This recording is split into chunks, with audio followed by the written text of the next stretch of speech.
দেখুন তো, 5 থেকে 25 বছর যে একটা সময় আছে নিজের ক্যারিয়ারকে তৈরি করার, কিন্তু প্রত্যেকটা বাচ্চার ক্ষেত্রে দেখা যায় 5 থেকে 25 বছর পর্যন্ত এত পরিমাণে এফেক্টেড হয় স্মার্ট গ্যাজেটের মাধ্যমে, মা বাবাও পর্যন্ত সেই জায়গা থেকে তাকে রিলিভ করতে পারে না। সো এই ট্রিক্সটাই খেলছে বর্তমান মডার্ন সোসাইটি আমাদের সঙ্গে।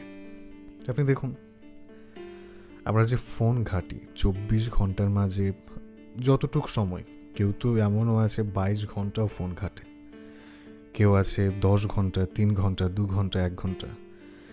নিজের কাজের প্রতি যে একটা ফোকাস ছিল একটা সময়, মানুষ যেভাবে ফোকাসগুলোকে দিয়ে সেই কাজকে সিদ্ধ করতে পারত, এখন কিন্তু সেই জিনিসটায় খুবই কমজোরি হয়ে গেছে। বসতে গেলে মন চায় না, মন এই জায়গাটাতেই চলে আসে বারবার ফোনের কাছে।